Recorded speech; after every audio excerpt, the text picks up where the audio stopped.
Rainy night in Osaka. City lights and gentle rain for deep sleep.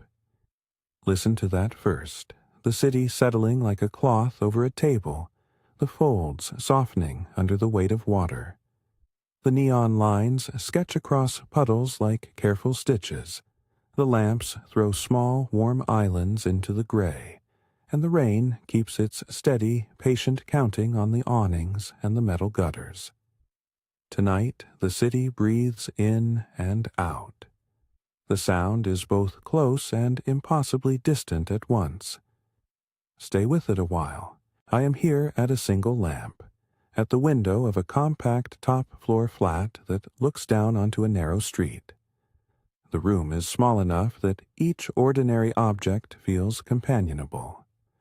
A teapot with a faint brown ring, a wooden tray smoothed by years of hands, a low stool with a corner rubbed shiny. Outside, the rain lays a translucent veil over the world. It hushes footsteps. It softens engines. It turns the neon into long, forgiving brushes of color on the wet road. If you imagine the city as a cloth, this is the hour when it is being folded with care. The lamp beside me gives off a yellow not too bright, not too dim, the kind of light that remembers how to be gentle. I set the kettle on the ring, and it begins with a low, slow complaint, the small sound like a story beginning under the hum of rain. The lid gives a little sigh as steam finds the room, and the window begins to fog with the faintest of lace. I pour the hot water into a cup that warms my palms. The cup is an anchor, its ceramic weight a quiet promise. The steam lifts and catches the light, white, thin, deliberate. And I watch it for a while because watching small things is what keeps the night companionable.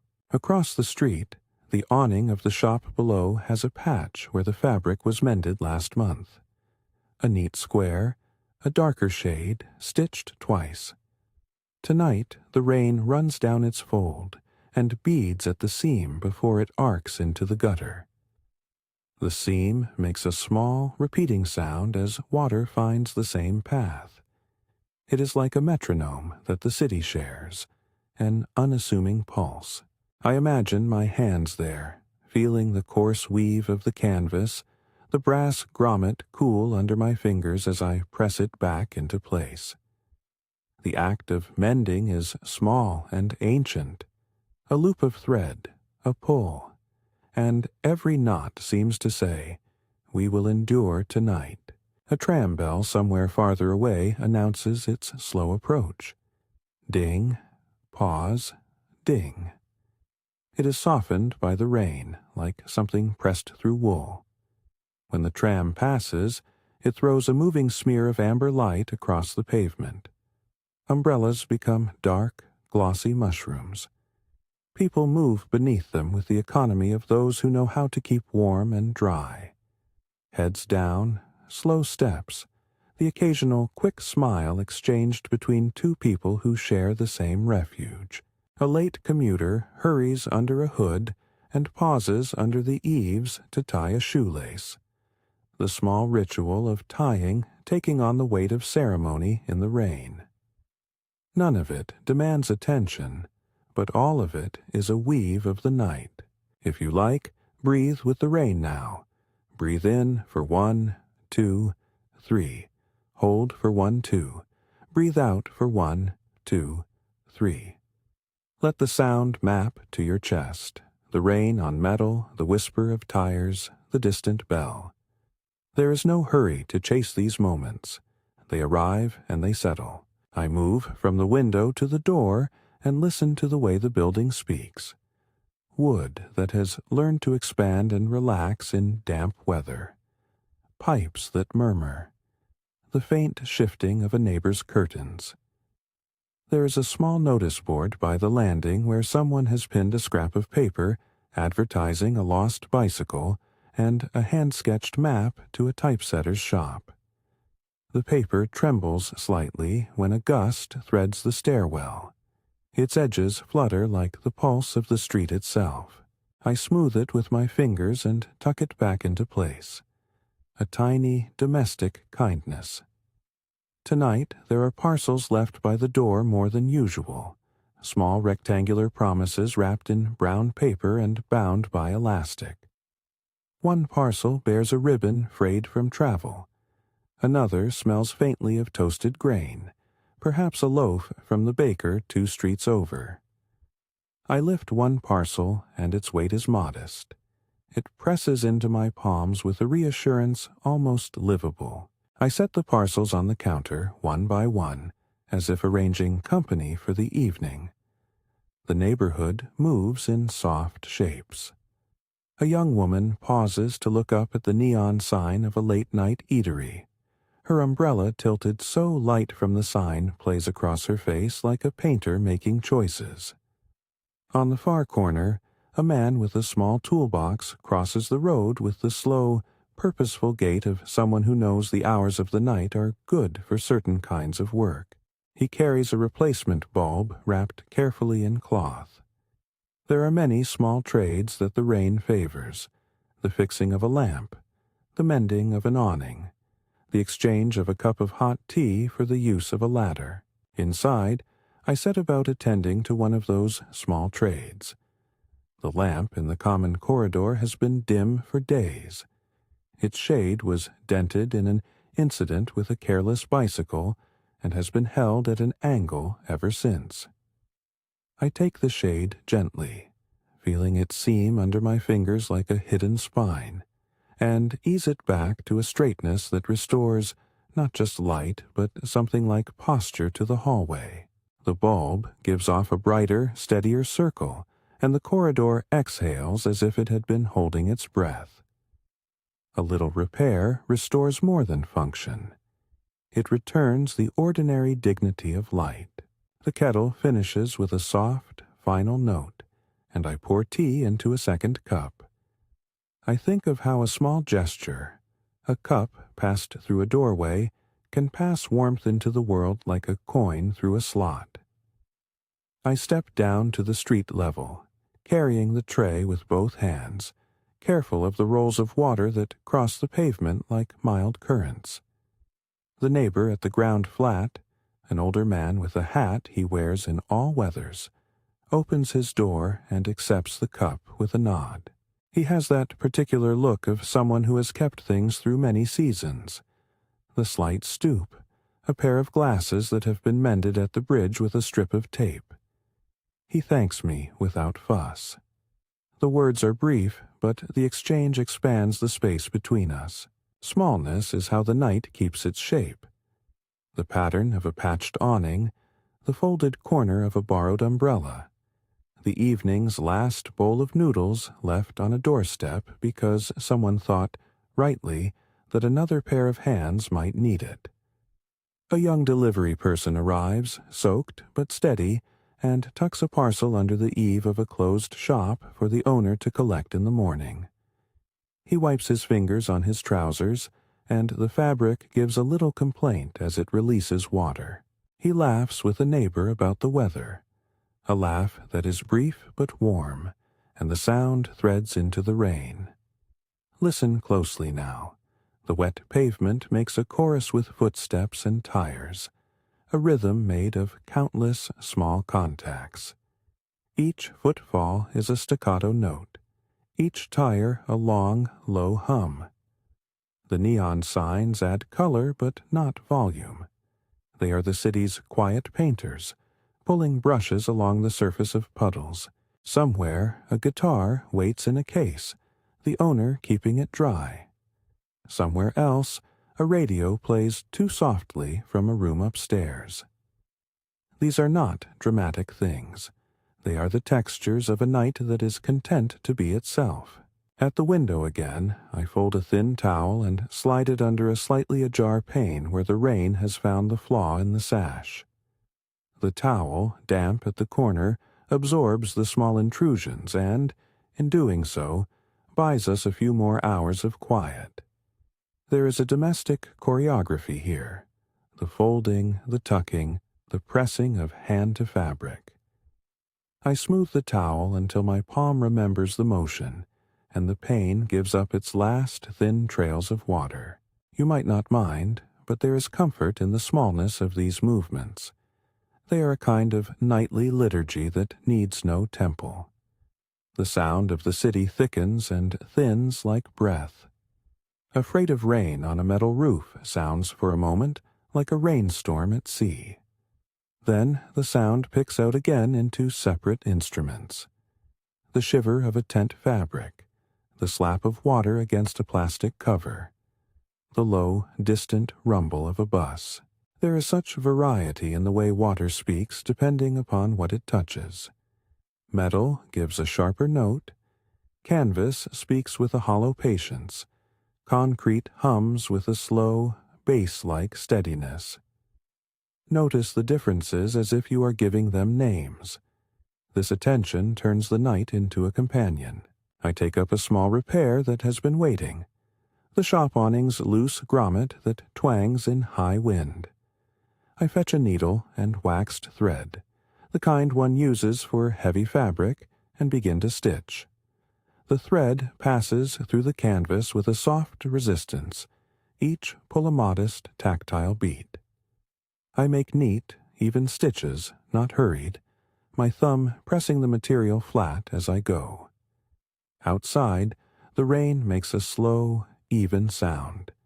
Inside, the rhythm of needle and thread becomes part of that continuity. Stitch by stitch, the awning regains its tautness.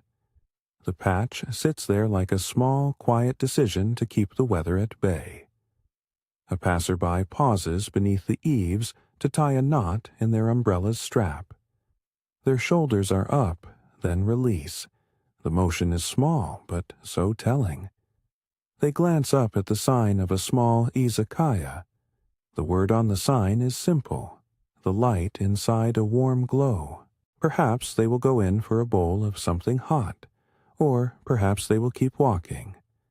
Neither choice requires comment. I imagine their hands warming on a bowl, the steam rising and carrying the faint scent of soy and ginger. Perhaps someone will say something worth keeping, and perhaps they will not. The possibilities of small warmths line the pavement like breadcrumbs. Back in the flat, I set the patched awning as something of a symbol rather than a project completed. There is always another patch to sew, another bulb to replace, another cup to hand over. The smallness of these tasks is their generosity. They do not demand recompense. They ask only for attention. Attention is the currency of this night. The way I arrange the cushions on the low window seat, smoothing a crease until it lies contented. The way I fold an umbrella with care and lean it in the hall so it will not scratch the paint. Each act is an offering to a night that responds with stillness. A little while later, someone knocks softly at the door. It is not a knocking of urgency, but of habit, a rhythm that says, I am still moving in the world, I have not yet gone to rest. I open the door, and a face appears out of a hood, streaked with drops of rain like freckles. He is a young man with a satchel that smells faintly of oil and new paper. His hair plastered by the weather. His eyes bright with the smallness of a late errand done well. He smiles at the sight of the teapot on the tray and accepts a cup without ceremony. He tells me in a few words about a shift that ran late and a train that delayed him. His voice folds neatly into the room as if it had been waiting for the right sentence to arrive. We speak quietly, the volume of our words matching the rain. He mentions, almost in passing, that the street light at the corner has been flickering in the evenings. I make a note to borrow a bulb and a ladder from the man who repairs signs when I see him next. Small conversations like this are a kind of mapping.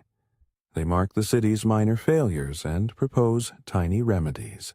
They remind me that to live in a neighborhood is to accept a small ledger of mutual help, a borrowed tool, a warmed bed, a cup of tea on a wet night. Outside, as the tram passes again, it throws a fresh smear of light that catches the splayed umbrella of a woman crossing the road. The reflection refracts into a dozen smaller lights in the slick asphalt. Each little lamp seems to be humming its private lullaby. The rain seems to press the world into a softer focus, smoothing edges and smoothing the sternness from faces. Even the neon, which at noon can feel loud and insistent, tonight reads more like careful handwriting, each character letting its strokes fall into puddles. I take up a simple domestic task that doubles as a meditation. I fold laundry that had been set to dry in the corner, its fabric damp but fragrant with the faint tang of soap. The cotton cools under my hands. Its threads still remember the warmth of the dryer and the brief, hot press of the iron. I fold each item in the same rhythm. 1, 2, 3. The repetition is not tedious. It is a way of mapping time. With each fold, the night feels less like a threat and more like a soft room with walls that lean inward protectively. The air carries occasional culinary notes from down the road, simmering broths, the sharpness of pickles, the sweetness of something caramelizing. These scents are like a background chorus, not insistent, only present. They mix with the smell of rain on warm asphalt, that particular perfume that comes when water hits a surface that still holds the day's heat. The combination is curious and comforting. It tells you that the city is both at rest and yet alive with low-purpose activity. Let your breath follow that mixture for a moment. Breathe in 1, 2, 3. Feel the coolness and the warmth. Hold for 1, 2. Then breathe out 1, 2, 3. You need not count perfectly. The numbers are a suggestion, a way towards a slowness that the city itself seems to favor tonight. As the hours progress, fewer footsteps carve the puddles. The delivery cycles thin, the laughter on the street becomes less frequent, and the city seems to settle into a deeper register. Yet, even as activity slows, the variety of sounds does not diminish. Instead, it thins into more distinct threads. You can now pick out the steady trickle from a particular gutter, the hollow clack of a loose shutter, the distant, low mutter of a train moving somewhere under the city. The rain forms a constant backdrop that lets these subtle instruments emerge. I check the hour and then the lamp again, lowering its brightness until it is the kind of dim that keeps shapes recognizable but soft around the edges. There is a comfort in having the light. It feels like permission for the city to relax. On the windowsill, a small plant lifts its leaves slightly, as if to catch the smell of the street. I tap the pot with a finger. The sound is tiny but precise, a percussion in the symphony of night. A woman arrives with an umbrella that has seen better days. Its ribs are faintly splayed, and one stitch has come undone near the handle. She tucks the umbrella under her arm as if it is more companion than tool, and thanks me for the light. She passes a small package towards me, a bowl of ramen carefully tucked into a paper box, condensation blurring the lid. For later, she says with a smile that asks nothing and gives a lot. Such gifts are common on nights like this. A bowl left on a doorstep, a sweater hung over a chair, a remembered cup. They are tokens of a neighborhood's patient kindness. I leave the bowl on the sideboard and write a note. Taken to the neighbors, enjoy.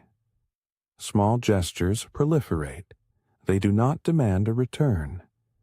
They exist to make the night more livable for someone who will need a warm mouthful later. The bowl, when I examine it, sends up a curl of steam that mingles with the window's lace and makes the glass glow for a minute. It seems as if the bowl is breathing, sending a private exhalation up into the room. There is a rhythm to the way the night keeps moving, even when much of the city appears at rest. The tram's distant bell keeps time. The rain continues its steady, reassuring patter. The lamp glows like a small, patient moon. My hands return to the needle and the patched awning. There is still a small tug that needs to be eased, another pull to secure the thread. Each movement is careful, deliberate, and so the night extends itself like a scarf being folded and tucked away. At some point, a faint music floats from an upper window. A record, perhaps, playing low, the saxophone warm and mellow. The notes find the rain and are made gentler by it. Music has a way of borrowing the city's calm and returning it softer. People tend to their domestic rituals in tandem with the weather. A pot stirred, a curtain drawn, slippers placed at the threshold. They do this without fanfare, as if such order keeps the world in decent repair. I think of the morning, not in terms of duties that must be finished, but in terms of small promises left undone. A plank that needs smoothing, a sign that needs reattaching, a bowl to be collected. These are things that will wait with me. There is a relief in leaving work half done when the night is ready to keep watch. It is a way of offering the world a break, of allowing rest to be distributed across time. The rain continues, full and patient. The neon shifts color as if in a slow conversation with the clouds. And then, from the street below, faint and carrying a little distance like a voice spoken across a room, comes the sound of a bicycle bell, a single bright note that rings once and is absorbed into the water. It leaves a small aftertone like a punctuation mark in a sentence that has more to say. I rise and step to the threshold, peering down the narrow lane. There is movement. Two figures walking slowly, umbrellas close together as if to shelter a shared warmth. Their silhouettes are simple and generous in their anonymity.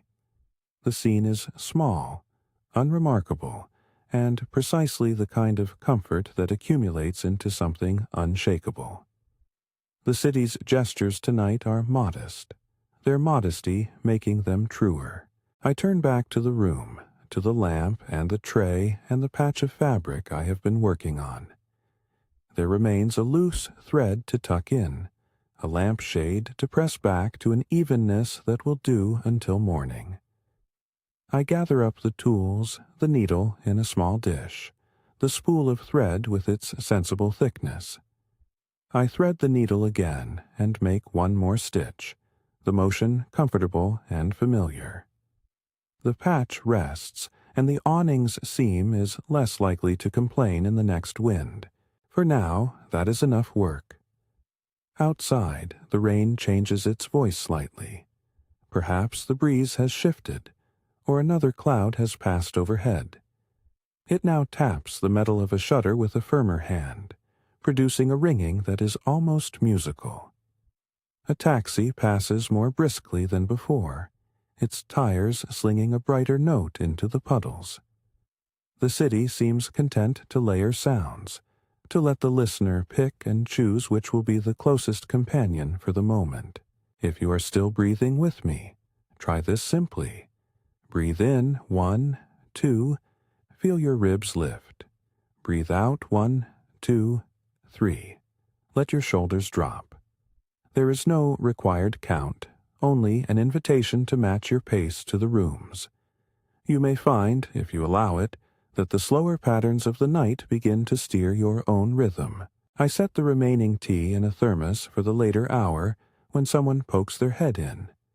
Perhaps a neighbor with cold fingers, or a wanderer with a long way left to go. The thermos is reassuringly heavy in the cupboard, its lid slick with the memory of warmth. I slide it between the jars of rice and miso paste as if placing a small beacon into the pantry. I leave a single chair pulled close to the window, an unspoken place for anyone who needs to watch the rain and think nothing more urgent than the way puddles make and unmake the city's map. Then, from somewhere down the lane comes the sound of a radio being tuned. The static clears into a voice, light and conversational, discussing something trivial and therefore perfectly suited to the night. The host on the radio's tone is gentle. The questions are not pressing. Listening to it is like catching a friend mid-sentence. The rest of the speech can be gathered in peace because the world does not insist on speed. A neighbor leaves shoes outside the door, aligning them like small sentinels. The shoes are damp but orderly. I step back inside and pour myself a final measure of tea for the moment, and the sip is warm enough to be remembered. The city continues its tending. Lights blink, a single car slows to pass through a puddle and then moves on, leaving a small wake sound that fades in the rain. The night is doing what it knows how to do best. Holding. There is a knock now, firmer than before, as if someone has decided on the courtesy of announcing themselves. I move toward the sound because the act of answering a door on a rainy night is one of the oldest forms of neighborliness. The latch turns under my hand, and when the door opens, I see a young apprentice from the sign shop across the way, clutching a roll of new vinyl for the awning. His hair is damp, his eyes apologetic for the hour. He lifts the roll as though it were a message. He offers it with the quiet politeness of someone who understands how useful good materials can be. We talk briefly about measurements and the best way to set the grommets. He knows the names of the tools, the little histories of each one.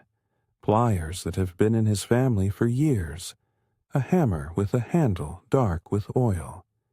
His familiarity with these objects is like an old map. It shows the lanes of knowledge that come from practice. He offers to come back in the morning with a friend and a ladder to secure the awning properly. I accept, grateful for the small economy of help. As he steps away, the night's tempo does not alter, but it gains a note of satisfaction, like a household settling more comfortably into its rhythm. The small tasks have been acknowledged and scheduled.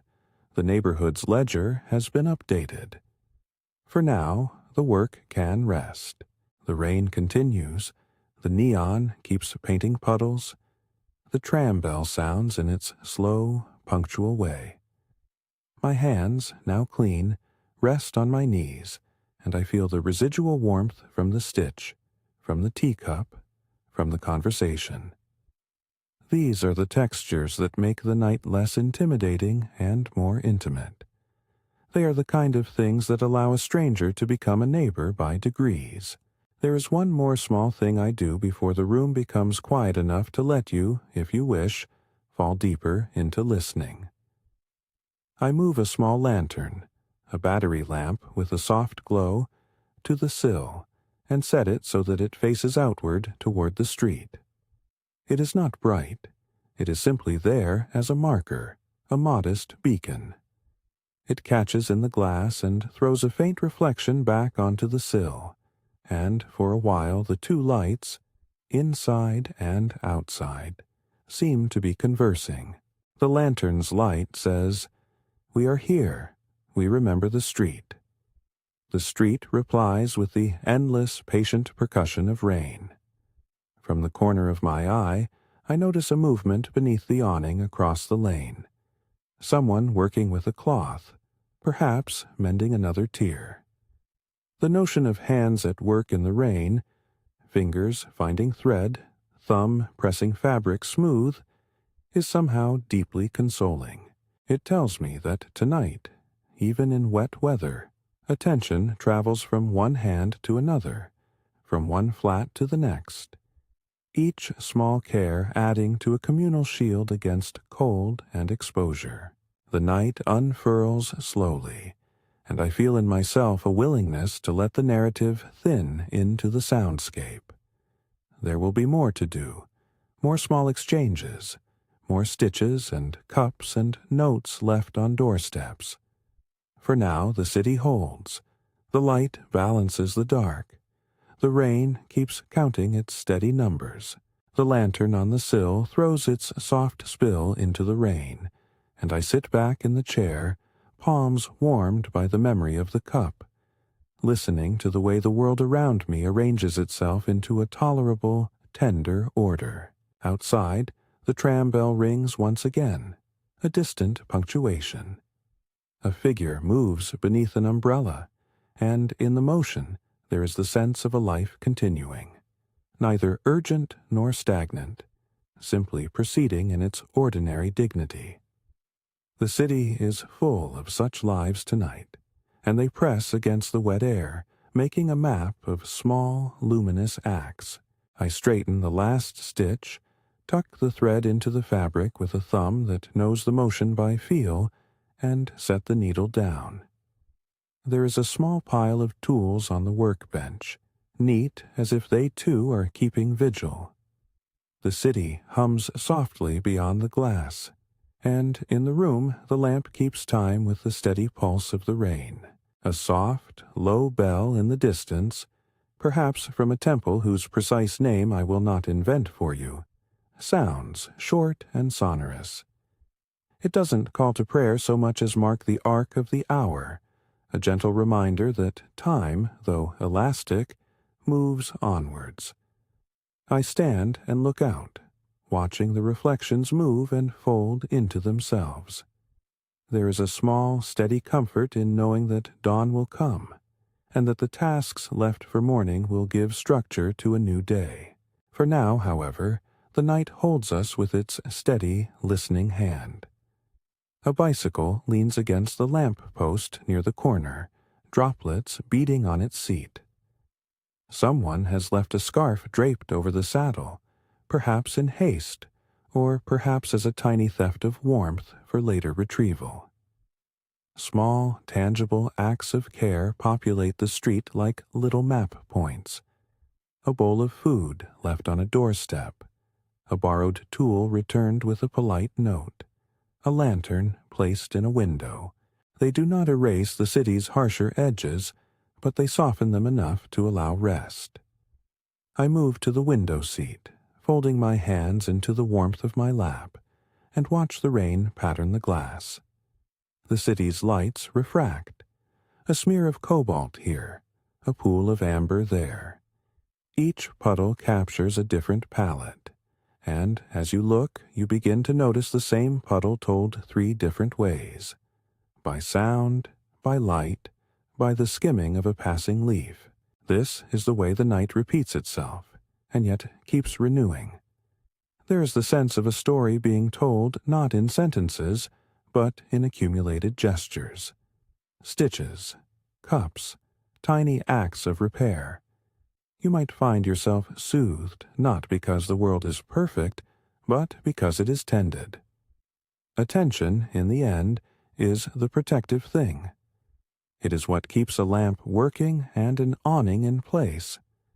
It is what makes a bowl of noodles appear on a doorstep as if by instinct. And so the room quiets to the point where speech feels almost unnecessary. The rattling of a distant bus, the soft slide of rubber on wet road, the breath of wind through a thin gap in the eaves, these become the syllables of the night's slow poem. I sink into the chair and let my limbs remember the day's small labors. Outside, someone ties their shoes once more before disappearing into the rain. The light on the sill casts a steady, small circle that seems to say, "You are seen." At this threshold, the narrative thins. The details fold into one another like the layers of the city cloth. The patched awning, the lamp, the thermos, the bowl of ramen on the sideboard, the stack of parcels by the door. These are enough to keep the room warm with meaning. The rain plays its steady accompaniment, and I am content to listen as it does what it knows best. To wash, to hush, to insist on continuity. There will be more arrivals and more small repairs before the sky begins to lighten. For now, the night keeps its own counsel, and I sit with it, watching the lights bleed into puddles, watching the world make soft promises that do not shout. The kettle, if you remember, has gone quiet long ago. The awning stitch holds firm. A lamp glows at the corner like the eye of a calm and watchful animal. If this rainy night suits you, stay a little longer. Let the sound be the rim of your attention and allow your breath to accompany it. Slow, unforced, companionable. The city will continue its keeping. You may drift with it as much or as little as you wish. The rain will remain, and where there is rain there will be light, and where there is light there will be work of hand and heart to attend to it. Beyond this small lull, there are other gestures waiting to be described. The turning of an hourglass in a shop, the soft creak of a closed sign, the arrival of a late traveler with a story half told. These moments will come in their time, as patient as the rain. For now, the lane glows faintly, and the sound of water on canvas threads through the walls like a remembered song. Comfortable and steady, the night keeps its count. The lane keeps its patient geography as if nothing much in the world has changed. Puddles hold the city like short-term memories, catching neon and lamplight and the occasional flutter of a leaf. I sit with that view, hands still warm from the cup, and watch how the light moves across the wet stones. Each reflection seems to be doing its own slow work of translation. A storefront sign becomes an abstract of color. A single street lamp breaks into a dozen trembling points in a shallow pool. There is a gentle indecision in the way these images settle. Now a clear circle, now a streak of gold, so that the very act of looking becomes an exercise in allowing small transformations.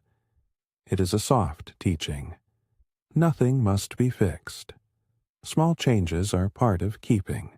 From the shop across the lane comes a sound that I have been waiting for without quite knowing it. The soft, ordered tick of an hourglass turned over. The proprietor of the shop keeps an old glass on his counter. He uses it not as a stern measure of time, but as a way of making a pause visible. Tonight, I imagine him leaning the hourglass so the sand begins its slow descent again. A tiny, avalanching hush that marks another stretch of patient labor. I picture the grain sliding, a minute passing in a soft, determined stream, and somehow this seems to call the night to a lower, more measured tone. The apprentice from the sign shop returns, late but careful, carrying his roll of vinyl with the same economy of motion as before. He has come back to measure properly by the lamplight, to speak about how best to fold the new material when the weather finally clears. We stand beneath a small eave and talk in the hush between rain strikes, the air smelling of wet tar and the faint sweetness of someone's evening stew. He demonstrates, with practiced fingers, the best way to crease the edge so the grommet will sit true. And I find myself learning again how much thought can be taken with simple crafts. The conversation is sparse, the instruction is clear, the presence is enough. There is a rhythm in the neighborhood that the rain both mediates and magnifies. Where at other times a ground-floor shopfront could feel like a blunt surface, tonight it is a series of small narratives. A tea shop keeps its radio low, and when the program moves to a quiet interview, a voice is carried through the windows and the rain, folded into the night like a note passed under a door. The host's speech is the kind one saves for late hours, when thought is less urgent and recollection more generous. He speaks of trivialities, books, recipes, lost keys, and yet the tone is intimate, as if this small talk is a kind of company for those who cannot sleep. On the stairwell, someone has left a small paper lantern, its battery glow softened by a smear of rain. The lantern's light is so modest it could be overlooked, and yet its presence has a cunning. It draws the eye gently and holds it. I walk down to adjust it, pausing to take the weight of the house in my hands. The stair underfoot is the familiar sound of wood that remembers 1,000 steps. Each creak is a word from the building itself, familiar and not to be corrected. I move the lantern so that it offers a spill of light to the landing, a polite suggestion to any who pass that there is a place to rest afoot and find the path. A delivery bicycle appears, its rider nimble and damp, and pauses to tuck a box under an eave. He exchanges a small joke with the shopkeeper about the weather, and the laugh, brief and light, ripples through the street like something that keeps the evening buoyant. He continues on, tires hissing over puddles, leaving a fine spray that the neon captures and turns into a brief constellation. The bicycle's bell rings once more, a single bright tone that divides the night's longer notes into smaller measures. Inside, I take up the thermos and shake it gently, an almost ceremonial checking that the tea is still warm, and then set it back on the shelf. The thermos is a small private monument to readiness. It says, without being loud, that warmth is available to those who ask for it. A neighbor returns the bowl of ramen that had been left on my sideboard. He does so with a note. Thanks. Heat it will. The paper is damp at one corner from the steam, and the ink has bled a little where drops touched it. The note is friendly and compact, the kind of neighborhood shorthand that means more than it says out loud. I tuck the note into a small drawer where miscellaneous things gather, alongside a pencil that has been chewed at one end and a folded receipt from a bakery whose name I can just make out. The city's sounds rearrange themselves in the mid-watch. The tram's motion becomes more distant, its bell rarer. Now the lowest register dominates. The rain's bass on corrugated metal, the long, flat sigh of water sliding down a drain pipe. High notes punctuate this ground, an umbrella strap snapping back, a hand knocking out the last bit of water from a sleeve. I begin to notice how these little percussive sounds are almost like punctuation marks. Commas, semicolons, gentle, full stops. They help to frame the night in readable pieces. There comes a moment when the room feels like an open palm. The city's noises are the small motes that settle in its lines. I draw a blanket across my knees, its fibers cool and familiar, and breathe in the mineral scent of rain on paving. This is the point where narrative loosens into texture. The story is less about events and more about the way things feel when you attend to them. To fold your toes into slippers, to run a finger along the rim of a cup and feel the tiny irregularity where the glaze is thin. To listen for the specific pitch of a well-made kettle as it begins to sing. All these are acts of care that accumulate into a sense of safe being. At the corner shop, a light burns to show hours. The proprietor, a woman whose hands I have watched count coins in the afternoon light, stands under the awning and arranges a display of wet umbrellas so they won't drip onto the pavement. She moves slowly and precisely, fingers tucking each handle into a slot. Her small economy of motion is a lesson in attention. An old customer passes, nods, and then stops to exchange a remark about tomorrow's weather. Half complaint, half wink. And they talk briefly about how a certain coat never quite dries properly in the rain. Their voices are soft but sure. They occupy the same neighborhood like a shared language. There is a little ritual that returns to me at intervals. I press my thumb to the rim of a cup left on the sill and feel the residual heat.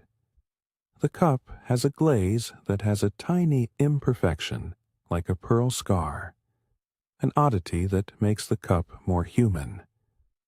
I have a habit of naming these imperfections in my mind. It is a superstitious tenderness that helps me feel connected to the objects around me. The cup, the kettle, the thermos, the lamp. All these are companions. They do not answer in words, but in reliable function. In a city, there is comfort in reliability. It speaks to the hands that keep things serviceable. Somewhere beyond the immediate lane, the sound of a public bath filters through the rain like a memory of steam. I have no certainty about the specifics of any place in the city, and so I do not give names. Instead, I notice the way warm air can rise through the rain, carrying with it a faint scent of soap and cedar that is less about fidelity to a place than about the general shape of domestic warmth. It blends with the steam from a kitchen, and together they make an impressionistic wash. Comfort not declared, merely suggested. A pair of neighbors come to an understanding about a shared umbrella that has lived too long in a stairwell. They laugh about whose turn it is to keep it. They decide to leave it under the eave, so that whichever of them needs it in the morning can claim it. Such small arrangements, unwritten contracts of civility, create threads between people. They are not dramatic, but they are binding. The umbrella, when left in that way, becomes a symbol that the day-to-day is sustained by small agreements. I make another small check on the awning. The vinyl roll sits by the window like an uncut page. Its surface is cool and slightly tacky to the touch. When I unroll a little, the odor is faintly of new material and something industrial. An honest smell, not much to hide behind. I imagine the apprentice coming back in daylight to stretch it properly and drive the grommets home. The knowledge that this will be done tomorrow is a gentle easing of present responsibility. It is a permission to close my eyes more easily later, because tomorrow will carry its own labor. On the street, a child, perhaps returned from a late family dinner, runs briefly between puddles, the splash a bright, defiant noise. A parent calls softly, a voice laced with care rather than rebuke, and the child slows, the splash becoming less about play and more about testing the world's boundaries for a night. These small acts of freedom are important. They puncture the adult sense of overly careful order with a necessary liveliness. The world needs these slight breaches to prove that caution is not the only acceptable posture. The radio, that had settled into an easy conversation, now plays a record I know by the color of its opening notes.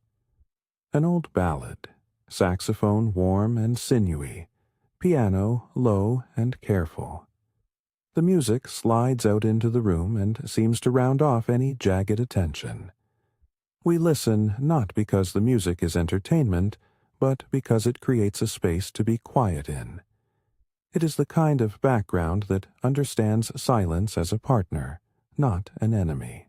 The record winds slowly toward its end, and then another begins, each like a small, contained night of its own.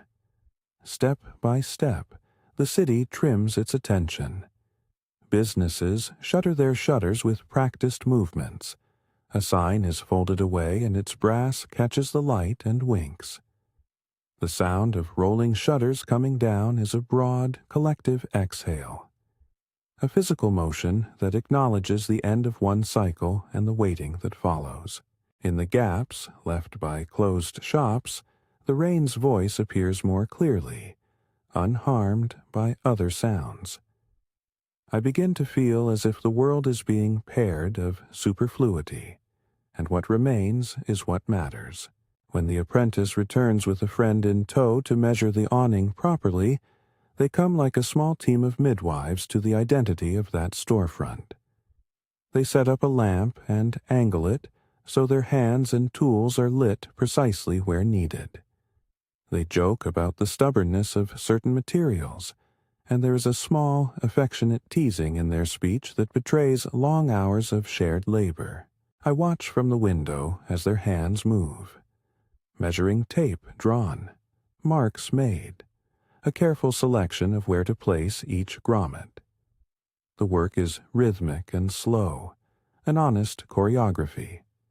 The friend holds the ladder steady while the apprentice fits the fabric. The neighbors stand by with cups of tea offered without flourish. It is, in its way, a communal prayer for the practical, a plea to the night that the awning will hold. I take the opportunity of their presence to do something I have been postponing. I take the small packet of nails and the hammer and go out into the rain with them. The sound of my footsteps in the lane is cushioned by the rain, so that even the creak of boards seems domesticated. We work with the muteness of people who understand each other by gesture as much as by speech, tapping a nail into place, tightening a screw, making sure that the vinyl will not billow in the next wind. These tasks enable subsequent rest. There is a pleasure in hands that know their instruments. They are the unsung custodians of comfort. When the awning is finally secured, the trio step back and admire it with a sense of satisfaction that is almost ceremonial in its steadiness. The apprentice's friend claps the young man on the shoulder, and for a beat the lane feels full of quiet pride. The lamp on the sill mirrors this small glow, throwing a crescent of light onto the newly set fabric. The rain continues, as if congratulating the work with a steady applause. Back in the flat, I fold the last towel and smooth it until the fibers align like an obedient seam. I set a mat under the door to catch the last bits of street and check the thermos once more before placing it near the shelf where it will be easy to reach. That act, the very practical arranging of comfort, becomes a ritual in itself. Its motions are simple, a check, a tidy, a placement. And yet they build a shelter in the night that is more than material. They construct a mood. The hour winds on, and with it the street's tempo slows further. The sounds that remain are chosen and clear. One can pick out the subtle differences now. The higher-pitched ring when water hits a rim, the lower burble when it courses through a drain. I listen for the small intonations and map them gently. The tin roof, a conga. The gutter, a soft flute.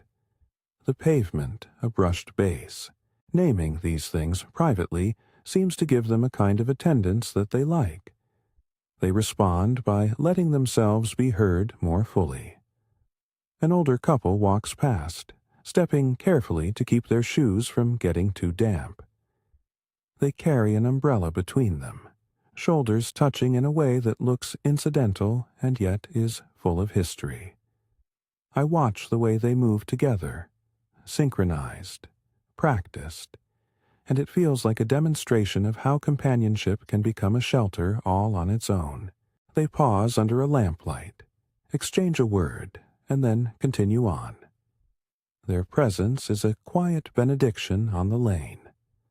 The city's soft ecology continues to provide for small necessities. Someone leaves a candle in a shop window, as if to show that light can be simple and decisive. Another neighbor places a bowl of water near a doorstep for any wandering animal that might come seeking a sip. These actions are not broadcast. They are modest ordinances of care. They are the kind of behaviors that run the thread of civility through an urban fabric.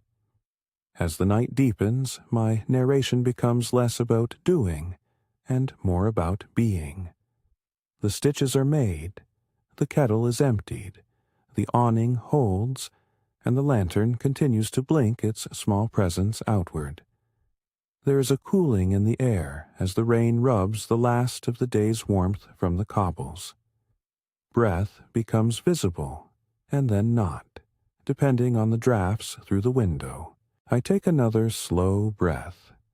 Breathe in 1, 2, 3. Hold lightly 1, 2.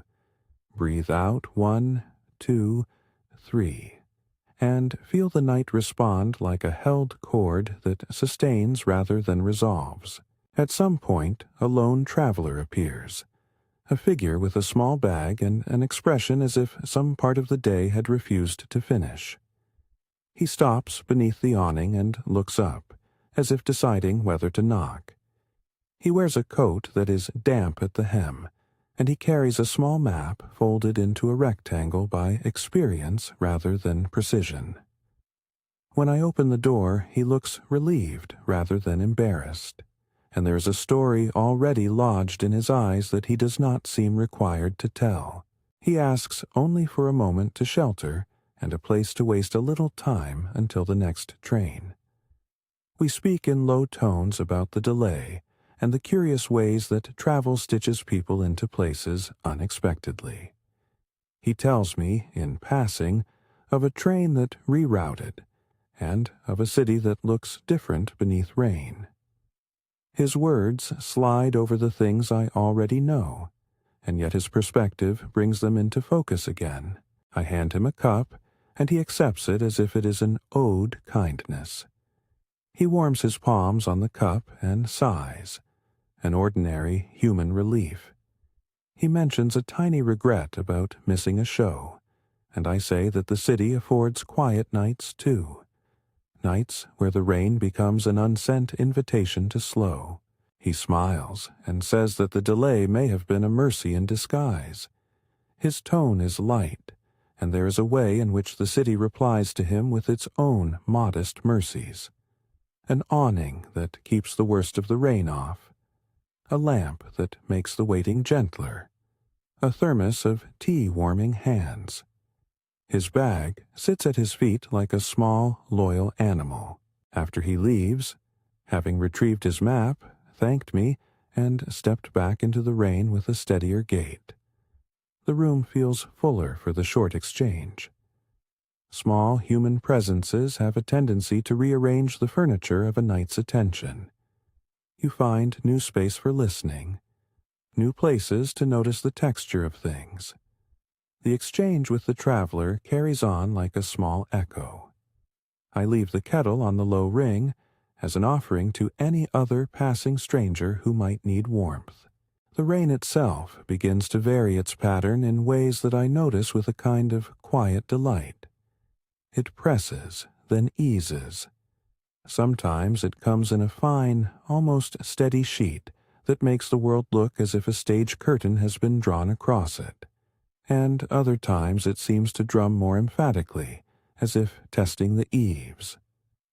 The variation is not capricious but considered, like the night taking different notes to see what will settle. I find myself attuned to each shift. I notice the way the sound is higher against an iron sign and lower when it runs into a broad pavement. My ear has become a map maker. In the room, the lamp is now at its lowest practical brightness. The window shows the street as a theater of blurred lights, and the reflections are less sharp, more impression than illustration. The thermos sits ready as a quiet semaphore. I arrange the cushions again and make sure the chair is placed so that if anyone comes to watch the rain, there will be a spot beside the window. This is an old kindness in the city, to leave a chair out as if saying, there is always room if you need to be seen. Eventually, the city yields to a deeper quiet. Footsteps thin, doors close more softly, and the sounds that remain are fewer but more intentional. The rain becomes a continuous presence that you can imagine like a hand laid across the city's shoulder. It steadies, and makes even the smallest sounds seem significant. I let the narrative slow until it becomes purely sensory, a catalogue of textures and lights and breaths. If you feel like trying one more breathing exercise before you let the city guide you toward sleep, follow this. Breathe in for 1, 2, 3. Feel your lungs expand gently. Hold 1, 2. Breathe out for 1, 2, 3. Slow and steady. Let each breath be a pebble dropped into the puddle of the room. Watch the ripples fade. There is no pressure to perform. Take as many breaths as suit you. The invitation is only to match the steady cadence that has settled over these hours. I look once more at the small lantern on the sill. Its glow is faint but enduring, and I think of light as not simply illumination, but a promise that someone remembers. Lights in city windows are, in that sense, messages. We are here. We care. We keep. The street answers with a softer edge now. Even the tram lines have retreated into their subterranean hum. The city settles into an architecture of small sounds and patient light. There are tasks that will wait until morning. The awning that will be tightened more firmly. The sign that will be rehung. The parcel that will be collected. To know that these small obligations can remain undone for a while is itself a kind of mercy. Leaving things in a state where they are tended to but not finished creates a shared rhythm between those who labor and those who rest. It says that the world need not be entirely finished for sleep to be deserved. As I draw the curtains just enough to suggest privacy, but not to cut out the city entirely, I feel the room grow more private, and the street more public in a reassuringly reciprocal way. The curtains soften the light to a warm veil and fold out the outlines of shapes into gentler forms. I fold my hands loosely in my lap and let my attention spread outward, catching the small sounds and allowing them to be what they are. Companions in the dark, a faint sound of distant thunder, more like a long, careful cello note than any violent percussion, hangs on the edge of hearing. It does not threaten, it deepens. It gives an extra, low-frequency cushion to the rain's higher patterns, and, for a moment, makes the world feel as if it is being played like an instrument. I sit with that sensation and let it settle into my bones. There is an oldness to these sounds, as if the city has been listening for centuries, and now simply continues that patient work. My final attentions are small and final. I wind the needle and thread back into its little case and tuck it away, making sure nothing is left lying that might catch or rust. I empty the tray of cups into the sink and run the water until it is a soft, domestic noise that complements the rain. I check that the lantern's batteries are snug and that the window latch is in its place. Then I step back to the window seat and sit for a while with my hands folded and the weight of the night around me. Outside, a cat slips along the base of a wall, its movement silent and precise. It pauses beneath a lamplight to look up and then continues on, a creature indifferent to human schedules, yet intimately woven into their patterns. A bicycle's chain clicks once and then is still. Each tiny motion is a part of the city's late-night grammar. As you begin to feel your lids grow heavier, accept that the night will continue to keep watch in the way it knows how. Patiently, without fuss, full of small, consistent acts.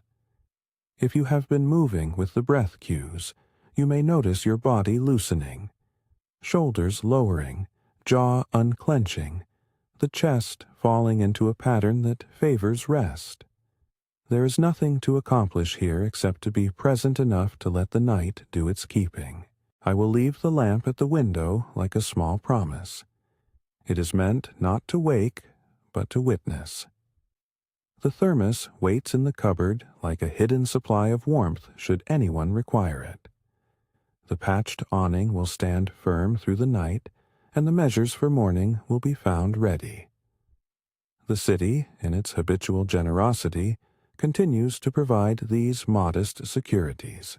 If you found this rainy night soothing, There are more like it gathered together in the playlist where this evening lives. You may choose to follow that path and return whenever you wish. If you do, perhaps you will find other streets and other lamps to keep you company.